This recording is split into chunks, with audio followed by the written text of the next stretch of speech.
بسم اللہ الرحمن الرحیم۔ آج ہم روزے کے حوالے سے 3 مسائل پڑھیں گے کہ روزہ کن چیزوں سے ٹوٹتا ہے۔ خاص کر ان 3 چیزوں کے بارے میں بہت زیادہ پوچھا جاتا ہے۔ ہم انہی 3 مسائل کو آج ڈسکس کریں گے۔ پہلا مسئلہ کہ انجیکشن یا ڈرپ لگوانے سے کیا روزہ ٹوٹتا ہے یا نہیں، یہ مسئلہ ہے۔ اور دوسرا مسئلہ کہ روزے کی حالت میں مسواک کرنا یا ٹوتھ پیسٹ کا استعمال یا دنداسہ کا استعمال، یہ شرعاً اس سے روزہ ٹوٹتا ہے یا نہیں۔ اور تیسرا مسئلہ ہم پڑھیں گے کہ قے کرنے سے یعنی الٹی کرنے سے روزہ ٹوٹتا ہے یا نہیں۔ یہ 3 مسائل ہم پڑھیں گے۔ جہاں تک پہلا مسئلے کا تعلق ہے کہ روزے کی حالت میں انجیکشن لگوانا یا ڈرپ لگوانا، اس سے روزہ نہیں ٹوٹتا ہے۔ اور انجیکشن اور ڈرپ جو لگتی ہے، چونکہ اس میں بنیادی وجہ یہ ہے کہ روزہ تب ٹوٹتا ہے جب کوئی چیز منافذ اصلیہ کے ذریعے سے آپ کے جوف تک پہنچتی ہے تو اس سے روزہ ٹوٹ جاتا ہے، اور انجیکشن کے ذریعے سے وہ چیز براہ راست آپ کے جوف، آپ کے معدے تک وہ چیز نہیں پہنچتی بلکہ رگوں یا مسامات کے ذریعے سے پہنچتی ہے، تو اس لیے اس سے روزہ نہیں ٹوٹے گا۔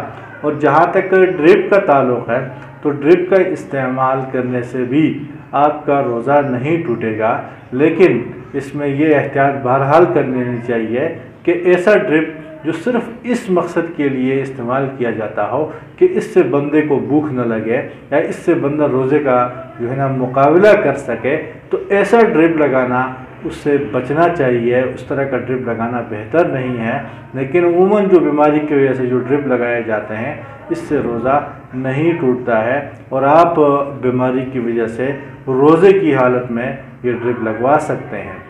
اور دوسرا مسئلہ مسواک، ٹوتھ پیسٹ اور دنداسہ، ان 3 چیزوں کا استعمال روزے کی حالت میں جائز ہے یا نہیں، یہ مسئلہ ہے۔ جہاں تک مسواک کا تعلق ہے تو اس میں تو کوئی حرج ہی نہیں ہے، بلکہ افضل ہے، مسواک سنت ہے رسول اللہ صلی اللہ علیہ وسلم کی، اور مسواک کرنے سے روزے کے اوپر کوئی بھی اثر نہیں پڑتا ہے بلکہ زیادہ ثواب کا آپ مستحق ٹھہریں گے، اس لیے روزے میں مسواک کا اہتمام کیا کریں۔ جہاں تک ٹوتھ پیسٹ کا تعلق ہے تو ٹوتھ پیسٹ کا استعمال علماء کرام نے لکھا ہے کہ روزے کی حالت میں مکروہ ہے۔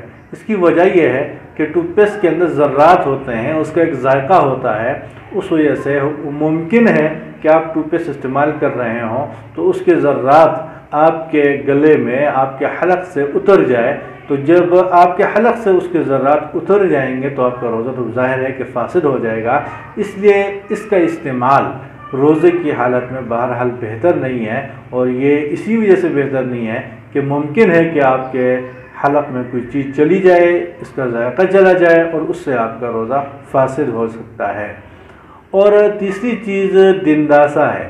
دنداسہ کا استعمال جیسے کہ لوگ کرتے ہیں، تو اس کا استعمال شرعاً کرنے سے روزہ ٹوٹتا ہے یا نہیں، تو علماء نے لکھا ہے کہ دنداسہ بھی ٹوتھ پیسٹ ہی کی طرح ہے۔ جس طرح کہ ٹوتھ پیسٹ کا استعمال مکروہ ہے، اسی طریقے سے دنداسہ کا استعمال بھی مکروہ ہوگا۔ وجہ اس کی یہ ہے کہ ممکن ہے کہ یہ جو دنداسہ ہے اس کا ذائقہ یا اس سے کوئی ذرہ آپ کے حلق میں اتر جائے، اور جب یہ حلق میں اترے گا تو پھر آپ کا روزہ اس سے فاسد ہو سکتا ہے۔ اس لیے علماء نے لکھا ہے کہ دنداسہ کا استعمال بھی حالت صوم میں بہتر نہیں ہے۔ اور تیسرا مسئلہ جو آج ہم پڑھنے جا رہے ہیں وہ ہے الٹی، قے، کہ اگر آپ کو الٹی آ جاتی ہے، قے آ جاتی ہے، تو کیا اس سے آپ کا روزہ ٹوٹے گا یا نہیں۔ تو ہمارے ہاں عرف میں تو یہ مشہور ہے کہ جب الٹی آ جاتی ہے تو اس سے روزہ ٹوٹ جاتا ہے، حالانکہ یہ بات درست نہیں ہے۔ الٹی جب انسان کو ہوتی ہے تو اس کی 4 صورتیں ہیں، 4 صورتوں میں سے 3 صورتوں میں روزہ نہیں ٹوٹتا، ایک ہی صورت میں آپ کا روزہ ٹوٹ جاتا ہے۔ وہ 4 صورتیں یہ ہیں کہ اگر آپ کو الٹی آئے اور بلا اختیار آئے، اس میں آپ کا کوئی کردار نہیں تھا، وہ الٹی آئی اور منہ بھر کر آئے، تب آپ کا روزہ نہیں ٹوٹے گا۔ اسی طریقے سے دوسری صورت یہ ہے کہ اگر الٹی آپ کو بلا اختیار آئی اور منہ بھر کے نہیں آئی، کم آئی، تو تب بھی آپ کا روزہ نہیں ٹوٹے گا۔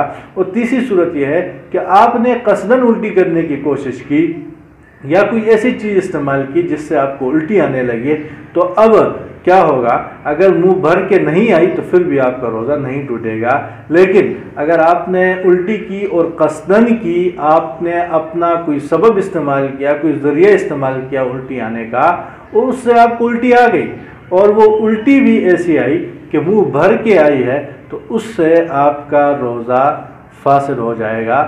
تو عموماً اگر ویسے ہی بیماری کی وجہ سے آپ کو الٹی آتی ہے، یا سفر میں جا رہے ہیں آپ کو الٹی آتی ہے، تو اس سے روزہ فاسد نہیں ہوگا۔ اس لیے ایسا نہ ہو کہ آپ لوگ سمجھیں کہ ہمارا روزہ تو ٹوٹ گیا ہے اور آپ کھانا پینا شروع کر دیں، تو یہ درست نہیں ہے۔ اور اس کے ضمن میں ایک اور بات بھی آپ حضرات ذہن میں رکھیں کہ اگر الٹی آپ کو آ جاتی ہے اور وہ الٹی پھر واپس اندر چلی جاتی ہے، تو بغیر قصد کے، بغیر ارادے کے اگر کوئی چیز آپ کے الٹی آئی اور منہ سے نکلنے سے پہلے ہی واپس چلی گئی، تو اس سے بھی آپ کا روزہ فاسد نہیں ہوگا بلکہ آپ کا روزہ صحیح ہوگا۔ تو یہ 3 مسائل ہیں۔ پہلا مسئلہ انجیکشن کا ہوا، تو ڈرپ اور انجیکشن یہ آپ لگا سکتے ہیں۔ دوسرا مسئلہ ہمارا ہوا اس کا کہ مسواک کرنے کا، تو مسواک بھی کر سکتے ہیں، اور ٹوتھ پیسٹ اور دنداسے میں احتیاط بہتر یہ ہے کہ آپ نہ کریں، مکروہ ہے۔ اور تیسرا مسئلہ الٹی کا ہوا، تو الٹی اگر بیماری کی وجہ سے یا ویسے ہی ہو جاتی ہے، چاہے منہ بھر کے ہو کم ہو، اس سے آپ کا روزہ فاسد نہیں ہوگا۔ جزاکم اللہ۔ اگر آپ کو یہ ویڈیو اچھی لگی ہے تو پلیز ہمارے چینل کو سبسکرائب کریں اور بیل آئیکن کا بٹن دبا دیجئے تاکہ مزید اچھی ویڈیوز آپ تک پہنچ سکیں۔ مزید اچھی ویڈیوز دیکھنے کے لیے وسیع اسلامک چینل کو سبسکرائب کیجئے اور بیل آئیکن کے بٹن پر